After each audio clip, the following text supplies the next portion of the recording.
tumutok sa pinakaimportanteng paglilitis ng impeachment court ngayong taon. The impeachment trial of Vice President Sara Duterte. A DZRH Special Coverage.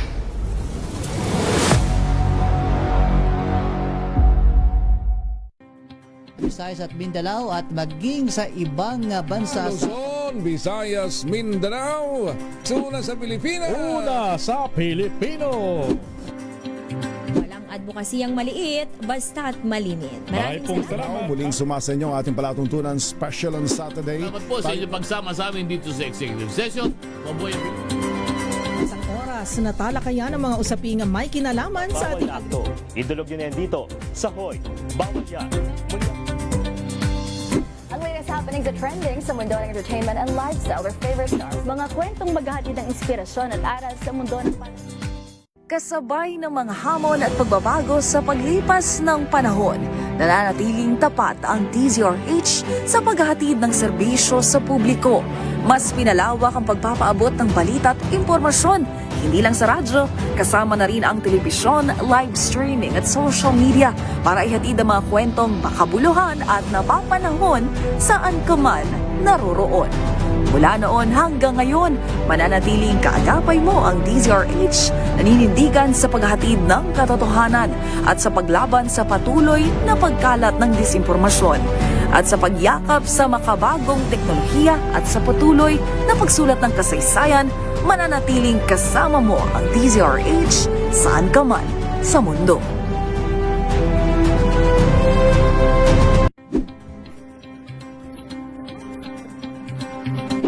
Diskarte. At maraming salamat po sa mga inyo na ang Agri-Ascenso hanggang sa susunod na 4:05 na po ng inyong paboritong programa ang DZRH Boom Balita ngayong araw ng Sabado. Maagang balitaan, maagang usapan sa mga issue at balita. Kasama si Kuya Angelo Palmones sa Magandang Umaga Pilipinas. Mula Lunes hanggang Biyernes. Sa lahat ng mga nanonood at nakikinig sa atin. Thank God it's Good evening, Metro at Mega Manila. Magandang gabi Pilipinas, Metro and Mega Manila. Extension sa DZRH at RHTV. Sa pool, Sabado. Gabi ng misteryo ngayon pong Sabado. Ano po? Ang mga maiinit na isyung pambayan, mga balitang kailangan mong malaman, usapin sa pamahalaan, politika, ekonomiya at kabuhayan. Ito ang mga dapat mong malaman, pakialaman at pag-uusapan dahil kayo ang tinig ng mamamayan dito sa Damdaming Bayan. Live sa DZRH Radio, DZRH TV at DZRH Digital. Kasama sinalakay Deo Makalma at Elaine Apit. Araw-araw, Lunes hanggang Biyernes. Damdaming Bayan.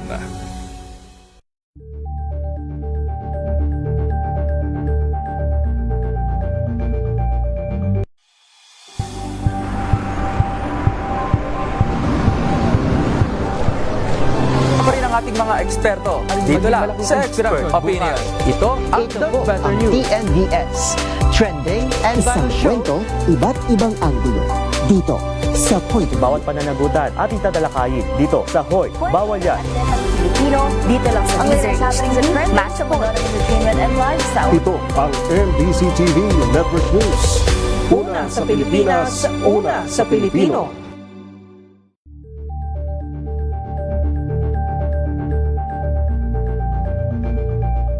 Tambalang Anthony Taberna at Jerry Baha ang gigising sa inyong umaga dahil lalatay ang humahagupit na diskusyon at komentaryo Lunes hanggang Biyernes sa 2x2.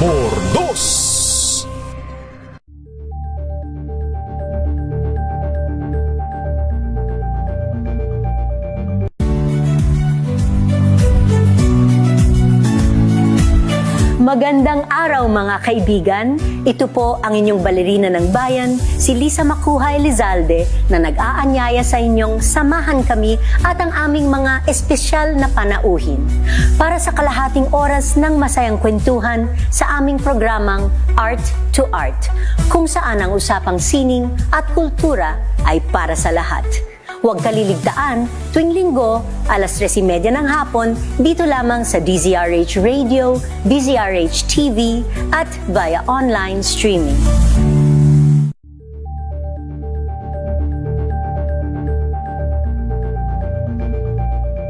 Sa pagbabalik tanaw sa 87 taong legasiya ng DZRH, napagtagumpayan na ng kauna-unahang himpilan ng radyo sa Pilipinas ang iba't ibang pagsubok, kabilang na ang bangungot noong panahon ng ikalawang digmaang pandaigdig. Impormasyong naihatid ng himpilang KZRH ang siyang naging kaagapay ng mga Pilipino at nakasama hanggang sa nakamit ang kalayaan. At nang muling mapas sa kamay ng mga Pilipino ang kasarinlan, nagbukas din ang panibagong yugto para sa himpilan. Mula sa KZRH na kalaunay naging DZRH, ang mga balita at impormasyon ang nagsilbing gabay ng mga Pilipino. Naging hudyat ito ng panibagong simula at patuloy na paglago, kasabay ng pagsilang ng mga programang nag-iwan ng bakas sa kasaysayan at sa puso ng bawat Pilipino.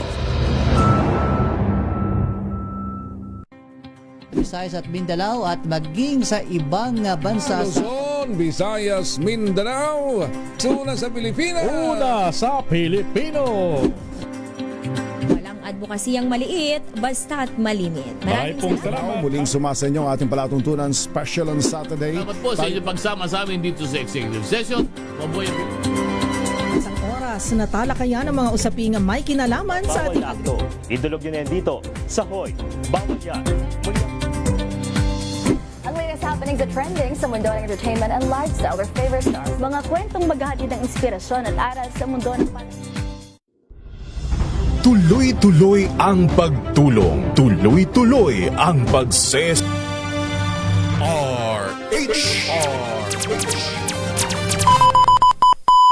Pilipinas, ang oras 8 minuto makalipas ang alas 12 ng tanghali. Sa mga balitang kailangan mong malaman. Unang-una sa mga balita.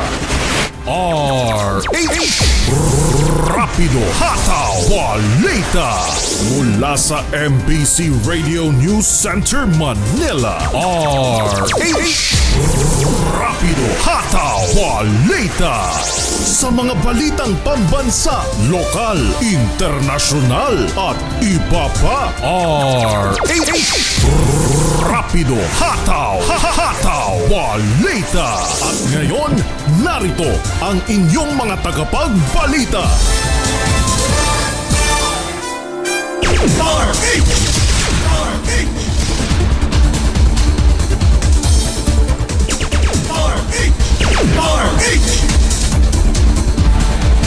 Sa ulo ng ating mga balita.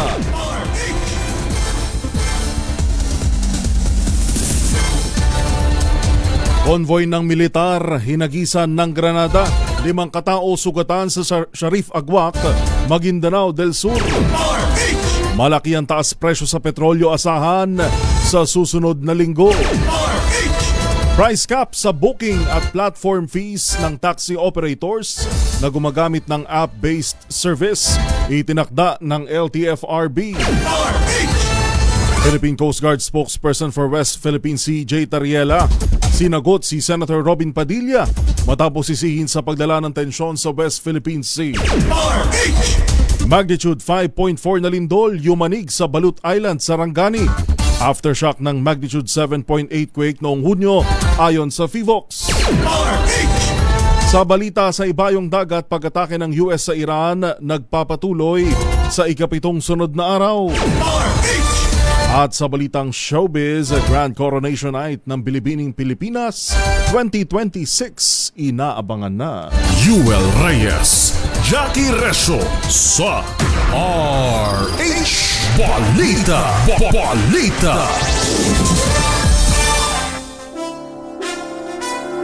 Yan ang ating headlines ngayong araw ng Sabado, July 18, 2025 o 2026.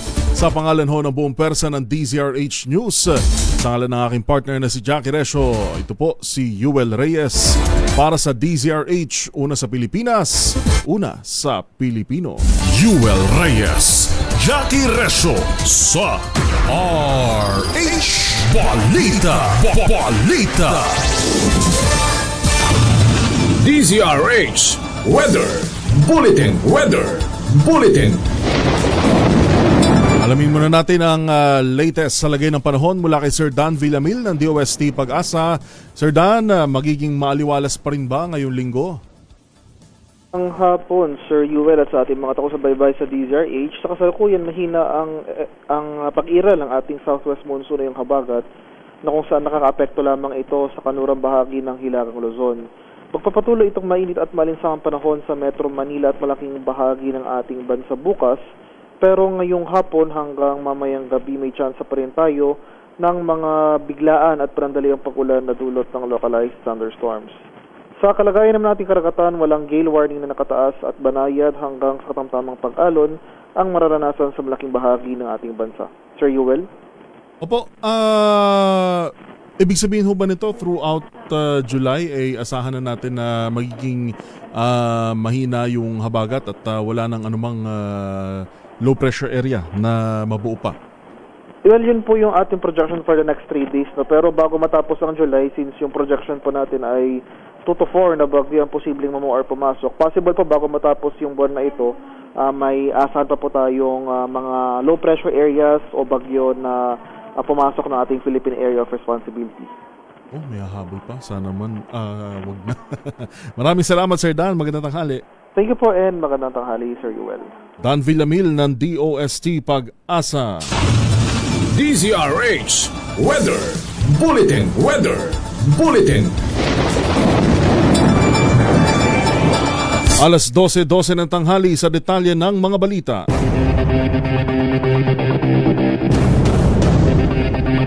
Nakaamba ang big time oil price hike sa mga produktong petrolyo sa susunod na linggo.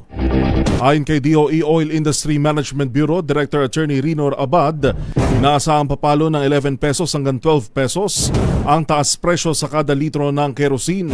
Tinataya namang nasa 10 piso hanggang 11 pesos ang itataas sa kada litro ng diesel, habang 3 piso hanggang 4 na piso sa gasolina. Git ni Abad, malabo na ang tsansang bumaligtad pa ang naturang price estimates, kaya tiyak na may aasahang price increase.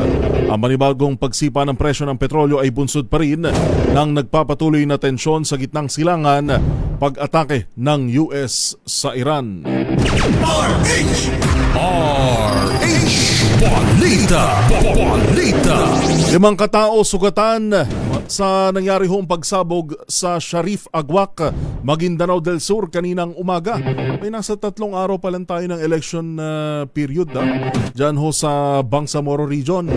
Detalye mula kay RH19 June de Makutak. June. Yes, Yuel, alam ko ngayon kay isang granada sumabog malapit sa Rambol, mother poblasyon ng bayan ng Sharif Agwak, Maguindanao del Sur. Batay sa initial na investigasyon ng Sharif Agwak Police Office at batay sa na-capture ng CCTV na nakapalibot sa highway, dumadaan itong convoy ng mga sundalo. Nakalampas na ang unang KM military at ang kasunod na military truck ay mabilis na umilag. Marahil ay napansin umano ng driver ang 2 sakay ng motorsiklo na naghagis ng naturang granada at mabilis na tumakas. 3 sibilyan ang tinamaan ng shrapnel, habang 2 sundalo naman ang naitalang pawang sugatan sa pagsabog. Batay sa isang anggulo ng kuha ng CCTV, mabilis na nakaiwas ang kasunod na military truck, ilang segundo lang bago sumabog ang granada. Agar naman naglabas sa opisyal na mensahe ang Sharif Agwak Mayor na si Mayor Dato Ahmad Ampatuan kaugnay sa insidente. Panawagan ito sa mga mamayan na manatiling kalmado at makipagtulungan sa otoridad. Sisiguraduhin naman nito gagawin nilang lahat sa LGU Sharif Agwak sa tulong ng PNP at AFP na mapanagot ang mga nasa likod ng naturang insidente o itong grenade throwing.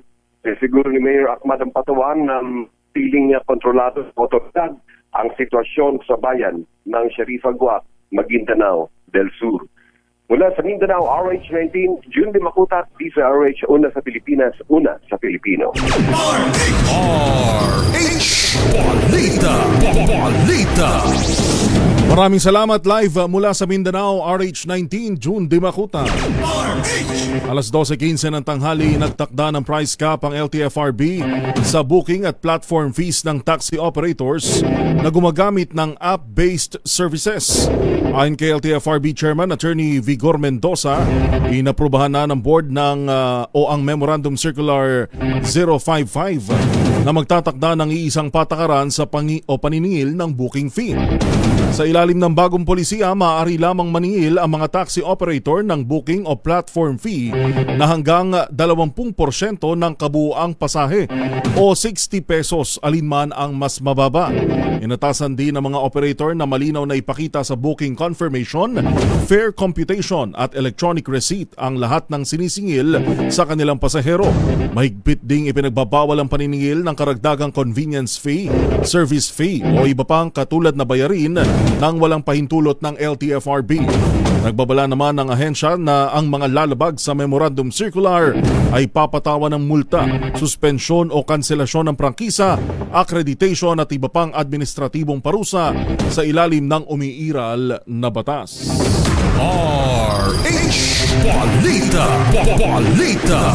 Tiniyak ng Metropolitan Manila Development Authority o MMDA na pananagutin ang kanilang traffic enforcer na nakuhanan ng video habang nagka-counterflow sa EDSA bus lane. Ayon kay MMDA Chairman Attorney Romando Artes, hindi kukonsintihin at itatago ng ahensya ang mga maling gawain ng sinumang tauhan nito. Iniimbestigahan na ang enforcer at papatawan ng karampatang parusa.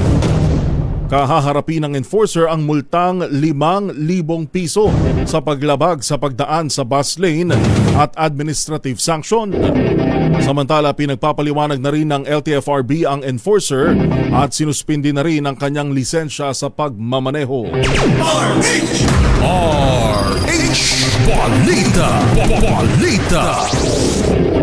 Sa iba pang mga balita, sinagot ni Philippine Coast Guard spokesperson for the West Philippine Sea, Rear Admiral J. Tariela, si Senator Robin Padilla matapos itong akusahan na ginagawang wartime propaganda ang transparency campaign sa West Philippine Sea. Ayon kay Rear Admiral Tariela, hindi propaganda ang kanilang transparency initiative, kundi paraan upang maipakita sa buong mundo ang umano'y pangaharas at agresibong kilos ng China. Binigyan din ni Tariela na hindi sila ang lumikha ng mga insidente sa West Philippine Sea kundi idinodokumento lamang ang mga ito. Tinutulan din ni Tariela ang pahayag ni Padilla na unggoy tayong lahat sa pananaw ng mga white supremacist. Ayon kay Tariela, hindi ito usapin ang pananaw ng mga white supremacist kundi ng video na inilabas at ipinalaganap mismo ng Chinese media. Anya, bilang Pilipino, hindi niya kailanman tatanggapin na tawaging unggoy ang kanyang lahi at hindi rin niya hahayaang insultuhin ang mga susunod na henerasyon ng mga Pilipino. Nauna rito, sinabi ni Padilla na ang transparency campaign ni Tariela ang nagpalala sa tensyon sa West Philippine Sea at iginiit na hindi dapat bumaba ang Pilipinas sa antas ng umano'y propaganda. Kaugnay ng balitang yang kinundina ng National Security Council o NSC ang AI-generated video na inilabas ng Chinese state media na inihalin tulad ng mga Pinoy sa unggoy. Ayon kay National Security Advisor Eduardo Oban Jr., hindi mababago na naturang video ang legal na katotohanan ng 2016 Arbitral Award sa West Philippine Sea. Git ni Oban, ang paggamit ng mapanirang propaganda at racist na imahe ay hindi makapapawi sa bisa ng desisyong kumikilala sa mga karapatan ng Pilipinas sa ilalim ng United Nations Convention on the Law of the Sea o UNCLOS. Sinabi rin ni Oban na sa halip na harapin ang naging pasya ng International Tribunal, umano'y ginagamit ang China ng propaganda upang ilihis ang usapin. Nananawagan din ng NSC sa China na itigil ang anumang state-sponsored propaganda na nagpapababa sa dignidad ng mga Pilipino. Sa halip ay makabubuting igalang ang international law upang mapanatili ang kapayapaan at kooperasyon sa rehiyon. Formal na naghain ng protesta ang Department of Foreign Affairs o DFA laban sa pangiinsulto ng Chinese state newspaper sa mga Pilipino. Ginawa ng DFA ang hakbang matapos isa publiko ng China Daily ang AI-generated video. Ayon sa ahensya, ipinaabot ni DFA Undersecretary Leo Herrera Lim ang reklamo kay Chinese Ambassador Jing Quan sa kanilang meeting kahapon. Hiniling ng opisyal na agad ipatanggal o i-pull out ang mapanirang puri na video. Ipinaalam ni Yusek Herrera Lim kay Ambassador Jing na ang mga kaparehong offensive material ay taliwas sa mga isinusulong na mutual respect at nakakaapekto sa bilateral relations ng dalawang bansa. Balita! Niyanig naman ng magnitude 5.6 na lindol ang karagatang sakop ng Davao Occidental kaninang umaga. Ayon sa FIVOX, tectonic ang origin ng lindol na may lalim na 15 kilometro. Naitala ang epicenter ng lindol 102 kilometro silangang kanluran ng Balut Island sa Sarangani. Pawang instrumental intensities lang ang naitala ng FIVOX at hindi rin inaasahang magdudulot ng pinsala o aftershocks. Paliwanag pa ng FIVOX, aftershock ito ng magnitude 7.8 na lindol na yumanig sa Davao Occidental din noong isang buwan. Balita! Pinalawig ng Taiwan ng visa-free entry privilege para sa mga Pilipino ng hanggang 1 taon. Ayon sa Taipei Economic and Cultural Office o TECO, extended ang visa-free entry ng Philippine passport holders hanggang July 31, 2027. Anya kasunod ito ng kaparehong pribilehyo na ipinagkaloob ng Pilipinas para sa Taiwan nationals. Umaasa umano ang TECO na patuloy na lalago ang two-way travel sa pagitan ng dalawang bansa. Epektibo ang extended visa-free entry privilege sa July 31. Balita!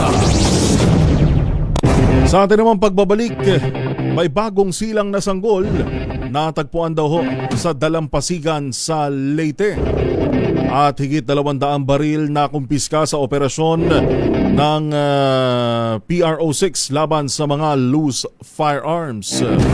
Lahat ng yan at marami pang iba sa ating pagbabalik.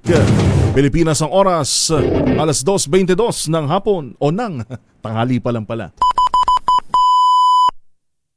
This time check